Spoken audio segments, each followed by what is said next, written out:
Hello students and friends.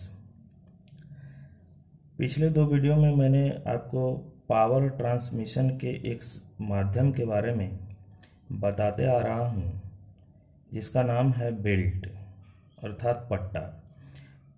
तो इस साधन के बारे में मैंने पिछले वीडियो में आपको परिचय बताया था, मटेरियल के बारे में बताया था कि वह किस मटेरियल का बना होता है, उसके यूजेस के बारे में बताया था, उसके मेरिट्स के बारे में, उसके गुण के बारे में बताया था, टाइप्स बताया था वगैरह वगैरह। और पावर ट्रांसमिशन का यह टाइप बहुत ही इम्पोर्टेंट है। तो इसके बारे में मैं और भी वीडियो आपको बताऊं, और भी वीडियो में मैं इसके बारे में और भी बताऊंगा, एक आध वीडियो और इसका बनेगा। तो आज भी मैं उसी के बारे में लेकर के आया हूं वीडियो कि method of power transmission by belt, यानी पट्टे द्वारा शक्ति पारेषण की विधियाँ। तो पट्टे द्वारा शक्ति पारेषण के मुख्यतः विधियाँ निम्नलिखित हैं। पहला है ओपन बेल्ट ड्राइव, खुला पट्टा चालन। इस विधि में चालक तथा चलित पुल्ली को आपस में एक खुले पट्टे द्वारा जोड़ा जाता है।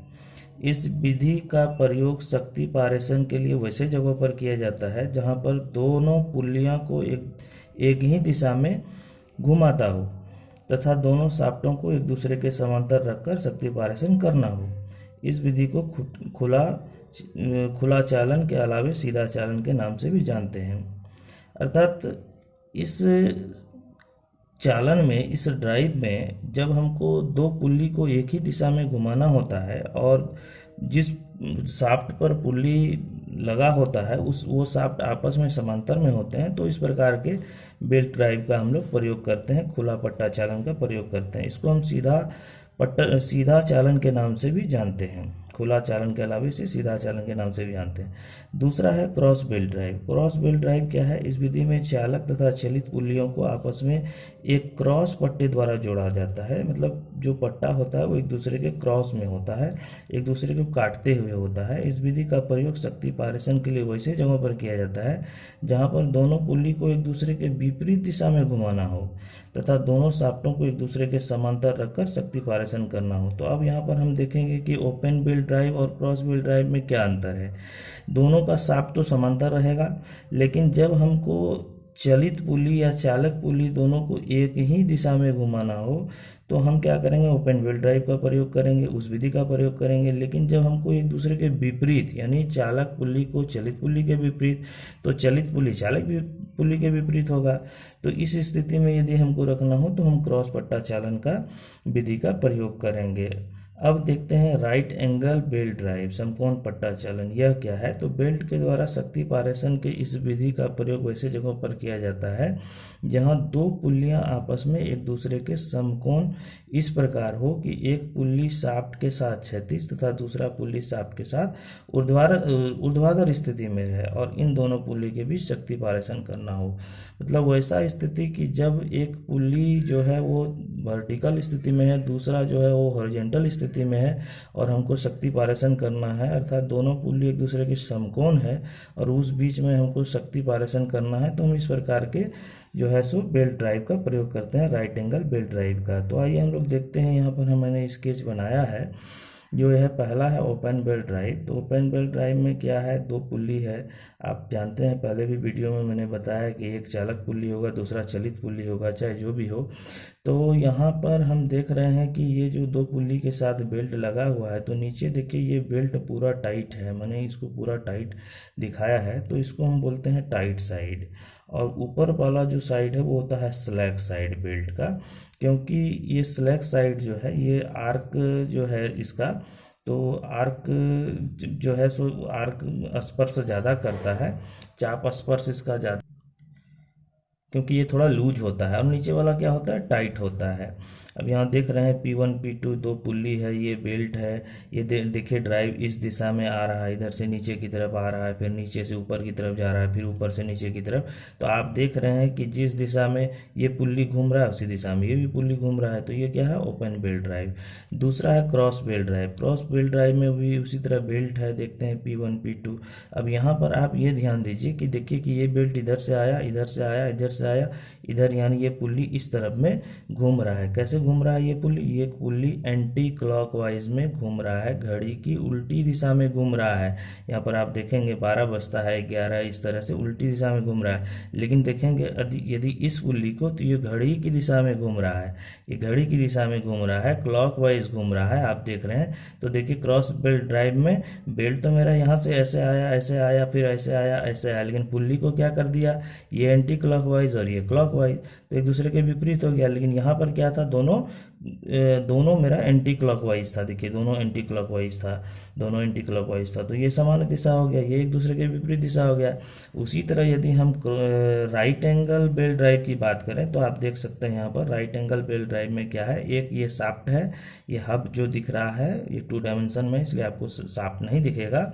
ये यहाँ पर ये पुल्ली है और एक ये पुल्ली है, ये हॉरिजॉन्टल शाफ्ट के साथ लगा हुआ है, ये वर्टिकल में है, एक दूसरे के समकोण आपको लग रहा होगा। ये शाफ्ट और ये ऐसा वाला शाफ्ट यदि हो तो ये एक दूसरे की क्या होगा, समकोण होगा। तो ये शाफ्ट है, ये बेल्ट है, ये वर्टिकल पुल्ली है, हॉरिजॉन्टल पुल्ली है, राइट एंगल बेल्ट ड्राइव है। कि मतलब कोई 2 शाफ्ट जब समकोण में होता है तो इस विधि से हम लोग करते हैं। अब देखिए हम लोग एक पॉइंट और भी है, some others hints related with belt, belt से संबंधित कुछ अन्य संकेत है जो मैं इस वीडियो में आपको बताऊंगा। पहला है स्लिप या स्लिपिंग, जिसको फिसलना बोलते हैं। तो बेल्ट जब पुल्ली पर ढीली हो जाती है तो बेल्ट फिसल कर नीचे गिर जाती है, इसे स्लिपिंग कहते हैं। तो आप साधारण चीज़ है, आपको पहले से भी पता होगा।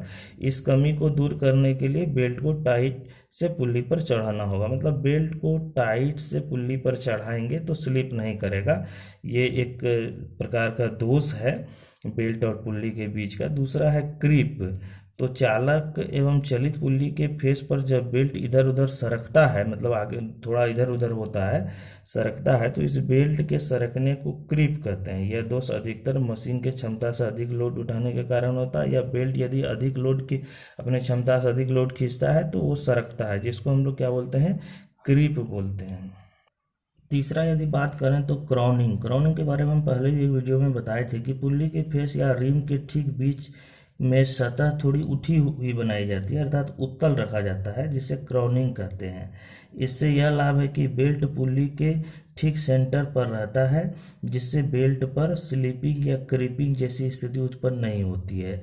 मतलब थोड़ा सा जो फेस है पुल्ली का, उसको थोड़ा सा क्या किया जाता है, थोड़ा सा पुल्ली के फेस को उठा दिया जाता है, तो उसको क्रॉनिंग कहते हैं। तो जैसे ही पुल्ली का फेस यदि उठेगा तो बेल्ट भी उठेगा, क्योंकि बेल्ट तो मेरा इलास्टिक गुण होता है उसमें, तो इसको हम क्या कहते हैं, क्रॉनिंग। इस क्रॉनिंग बनाने से क्या होता है कि स्लीपिंग और क्रीपिंग जैसी स्थिति नहीं उत्पन्न होती है, तो एक प्रकार का दोष खत्म होता है क्रॉनिंग पुल्ली बनाने से या बेल्ट में क्रॉनिंग करने से। अगला है ड्रेसिंग। शक्ति पारेषण में निरंतर पुल्ली की सतह पर बेल्ट रगड़ने के कारण बेल्ट घर्षण के कारण सूख जाती है। हाँ, जब घर्षण काफ़ी होता है तो उसमें क्या होता है, ऊष्मा उत्पन्न होता है, जैसे देखिए आगे लिखा गया है, ऊष्मा पैदा करती है और फिसल जाती है, मतलब गर्म होने से बेल्ट सूख जाती है, चटक जाती है, लचीलापन का गुण आवश्यकता से अधिक हो जाता है। इसी सभी अवगुणों से बचाने के लिए पुल्ली के फेस तथा बेल्ट के बीच चर्बी या रेसिन पाउडर डाला जाता है, जिससे बेल्ट में तनाव उत्पन्न होता है, और तनाव जब उत्पन्न होगा तो बेल्ट सरकेगा नहीं, बेल्ट खिसकेगा नहीं, बेल्ट अपने जगह पर रहेगा। तो इस रेसिन पाउडर के डालने की प्रक्रिया को हम लोग क्या बोलते हैं, ड्रेसिंग बोलते हैं। रेसिन पाउडर जब पुल्ली और बेल्ट के बीच में डाला जाता है तो हम उसको क्या बोलते हैं, बेल्ट का ड्रेसिंग बोलते हैं।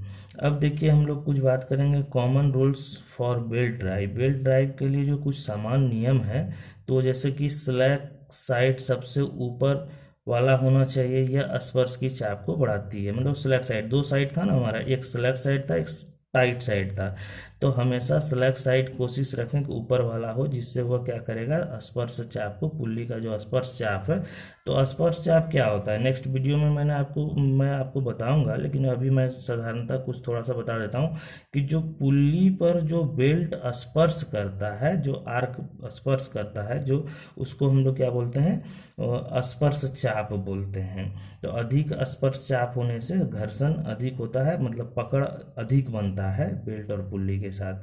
दूसरा, यदि आवश्यक हो तो बेल्ट के स्लिपिंग को कम करने के लिए जॉकी पुल्ली का प्रयोग करना चाहिए। हाँ, यदि आवश्यक हो और बेल्ट स्लिप कर रहा हो तो जॉकी पुल्ली लगा दीजिए, बेल्ट में तनाव उत्पन्न हो जाएगा। दो पुल्ली के बीच की दूरी बड़ी पुल्ली के व्यास का 3 गुना से कम नहीं होना चाहिए। ये बात पहले भी हम आपको बता चुके हैं। ये है बेल्ट ड्राइव में कुछ नियम। दोनों पुल्ली के व्यासों के बीच का अनुपात क्या होना चाहिए? 6:1 से अधिक नहीं होना चाहिए। यानी बड़ा अनुपात 6 गुना और छोटा अनुपात 1 गुना, इससे अधिक नहीं होना चाहिए। आज के वीडियो में इतना। आगे के वीडियो में मैं आपको फ्लैट बेल्ट की लंबाई को ज्ञात करना, उसका फार्मूला, पुल्ली का स्पीड, बेल्ट फास्टिंग जो बेल्ट को जोड़ने का विधि है, वो सारा कुछ मैं बताऊंगा। एक वीडियो और बेल्ट पर बनने वाला है, वो लेकर आऊँगा। तब तक के लिए आप लोग इसको देखिए, पढ़िए, समझिए। और यदि किसी प्रकार का प्रश्न आपको समझ में नहीं आ रहा हो और प्रश्न उत्पन्न हो रहा हो तो आप हमसे पूछिए, मैं उसका जवाब दूंगा। तब तक के लिए धन्यवाद।